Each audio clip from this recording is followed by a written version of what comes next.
جو خان صاحب نے جج کو بھی کہا ہے کہ جی قانون یہ ہے اور سپریم کورٹ کا فیصلہ ہے کہ آپ روٹین میں وہ کیسز چلائیں گے، جو پہلے کیس ٹیک اپ ہوا ہوگا وہ پہلے چلائیں گے، جو بعد والا کیس ہے وہ بعد میں چلائیں گے۔ اور آپ کو پتہ ہے کہ یوسف رضا گیلانی، نواز شریف اور آصف علی زرداری کے خلاف ریفرنسز فائل ہوئے تھے، جو قانون کی تبدیلی کے بعد اب آٹومیٹیکلی یہاں ایف آئی اے کے کورٹ میں چلنے چاہیے۔ تو جج صاحب سے سوال کیا کہ جو 10 سال پرانے کیسز ہیں ان کو تو آپ ٹیک اپ نہیں کر رہے، اور آپ نے میرے خلاف کیسز کو فاسٹ ٹریک پہ چڑھا دیا ہے۔ ہمیں کوئی اعتراض نہیں ہے، ہم کیسز کو ڈیفینڈ کریں گے، لیکن آپ ذرا یہ بھی دیکھ لیں کہ جو قانون کے مطابق گاڑیاں نہیں لے سکتے تھے انہوں نے نہ صرف گاڑیاں لیں، قانون کو توڑا، اور اس میں نواز شریف کی BMW جو کہ بلٹ پروف گاڑی تھی 6 لاکھ میں اس نے لی ہے۔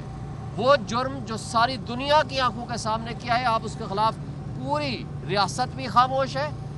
پوری پراسیکیوشن بھی خاموش ہے، پوری ایف آئی اے کی عدالتیں بھی خاموش ہیں، ایف آئی اے اور نیب بھی خاموش ہے۔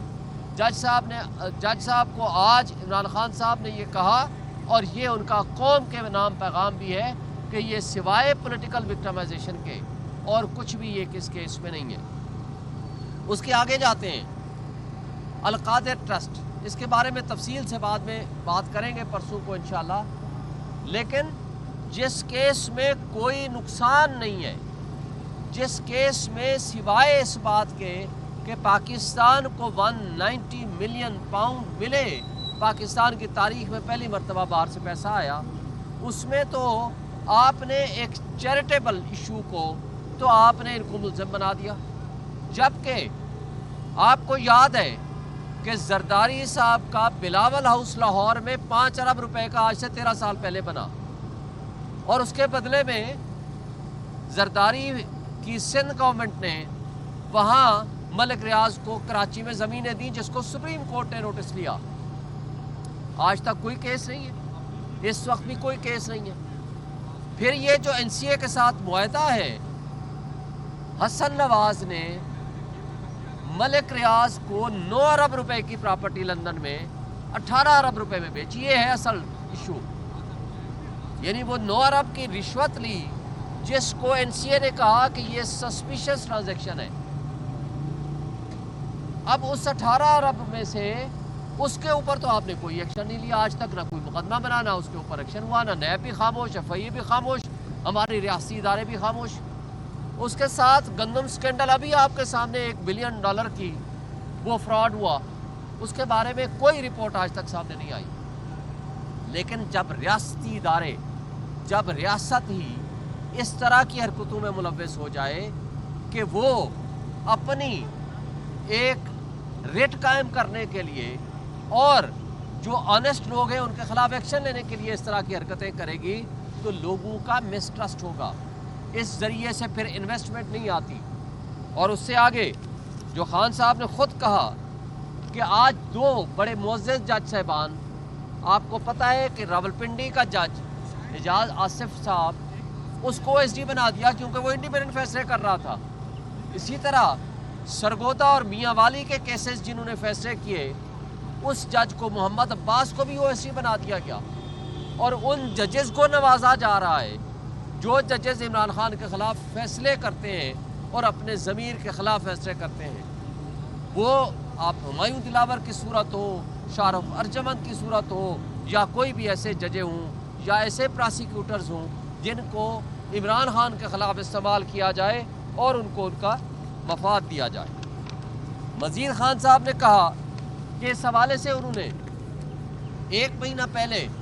26 نومبر کو یہ قتل عام ہوتا ہے، اور آج تک ریاست پاکستان اس پہ خاموش ہے کہ مسنگ پرسن کہاں ہے۔ انہوں نے کہا ہے جو مسنگ پرسن آپ کہہ رہے ہیں انہوں نے ڈیٹیکٹ ہو گئے، ان کی تصویریں جاری کرو تاکہ یقین ہو ان کے گھر والوں کو اور ہمیں بھی ہو، اور جو مسنگ پرسنز ہیں ان کو پروڈیوس کرو، اور جو شہداء ہیں ان کے خلاف ایکشن لیں، ان ظالموں کے خلاف جنہوں نے اس وقت ان معصوم لوگوں کو شہید کیا سنائپرز کے ذریعے۔ اور پھر اس کے اوپر جب ہم یہ مطالبہ کرتے ہیں کہ پولیٹیکل پریزنرز کو آپ ریلیز کریں اور آپ اس پہ جوڈیشل کمیشن بنائیں، تو آپ اس کے اوپر کچھ بھی نہیں کرتے 1 مہینہ گزرنے کے باوجود۔ اس لیے خان صاحب نے آج کا الٹیمیٹم دے دیا ہے کہ اگر کمیٹی بن گئی اور انہوں نے سنجیدہ مذاکرات اس موضوع پہ کیے تو یہ کال جو سول ڈس اوبیڈینس کی ہے وہ کال آف ہو جائے گی، ادروائز وہ انہوں نے جو اوورسیز ہیں ان سے وہ مطالبہ کر دیا ہے کہ اپنے وہ ریمیٹنس نہ بھیجیں۔ اور اسی حوالے سے خان صاحب نے جو فردر فرمایا ہے وہ بھی میں آپ کو کہہ دوں کہ دیکھیں، انہوں نے 10 سال کی ڈکٹیٹرشپ کو قائم رکھنے کے لیے پاکستان کے تمام ادارے تباہ و برباد کر دیے، ان کو بے توقیر کر دیا ہے۔ آپ کے ہاں پولیس نام کی کوئی چیز نہیں رہی جو انڈیپینڈنٹ امپارشل جرائم کے خلاف کوئی ایکشن لے، بلکہ ان کو سب کو، خواہ وہ دہشت گردی کی عدالتیں ہیں یا دہشت گردی کی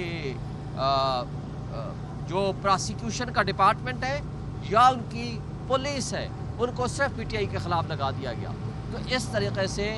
ملک کو ناقابل تلافی نقصان پہنچا ہے۔ آئی ایم ایف کے ایڈوائزر نے یہ کہا ہے، محمد سعید نے، کہ جناب جب عمران خان کو ہٹایا گیا تو اس کے اوپر 42 بلین ڈالر کا لاس ہوا۔ تو پاکستان کو جس طرح ایک دلدل میں دھکیلا جا رہا ہے، جس طرح کی ہیومن رائٹس وائلیشنز ہو رہی ہیں، تو کون یہاں انویسٹمنٹ لے کر آئے گا؟ تو لہٰذا یہ جو اس سے پہلے ایک آس اور امید تھی کہ قاضی جو سہولت کاری کر رہا ہے اس کے جانے کے بعد یہاں انصاف کا نظام قائم ہوگا، یہاں سپریم کورٹ کی طرف لوگ آنکھ اٹھا کر دیکھیں گے کہ جناب یہ انصاف دیں گے، 26ویں آئینی ترمیم کے ذریعے اس کو بھی ختم کر دیا گیا، جس سے لوگوں کا ایک ٹرسٹ لیول ڈیفیسٹ ہو گیا ہے اور آگے ایک جو امید تھی وہ بھی ختم ہوتی جا رہی ہے۔ پھر خان صاحب نے یہ بھی بتایا کہ ان کا جو ٹویٹر اکاؤنٹ وہ باہر کیوں ہے، وہ اس لیے ہے کہ یہاں جو بھی ٹویٹ کرے گا ان کی بہاف پہ اس کو اٹھا کے لے جائیں گے۔ آج کل ایک ہی طریقہ ہے، ڈالے بھیجو، بندوق کو اٹھاؤ، ان کے گھر کو توڑو، ان کے فیملی والوں کو اٹھاؤ اور تشدد کرو۔ انہوں نے کہا بالکل ان کا ٹویٹر اکاؤنٹ باہر سے ہی ہینڈل ہوگا اور اس میں کوئی جو باتیں یہ کر رہے ہیں ہم ان کو نہیں مانتے۔ اور انہوں نے نام لے کر کہا کہ جو لوگ، بلکہ خاص طور پر فواد چودھری، جو اپنے آپ کو عمران خان کا نام استعمال کر کے یہ کہتا پھر رہا ہے کہ میں بڑا ان کے ساتھ ہمدرد ہوں یا پی ٹی آئی کے ساتھ ہوں، ان کا ہم سے کوئی تعلق نہیں ہے۔ جو بھگوڑے اس وقت چھوڑ گئے تھے ان کا پی ٹی آئی سے کوئی تعلق واسطہ نہیں ہے، اور وہ اس وقت جس طرح کی باتیں خان صاحب کا نام یوز کر کے مس یوز کر رہے ہیں ان کے نام کو، ان سے لا تعلق ہی کرنے کا خان صاحب نے حکم دیا۔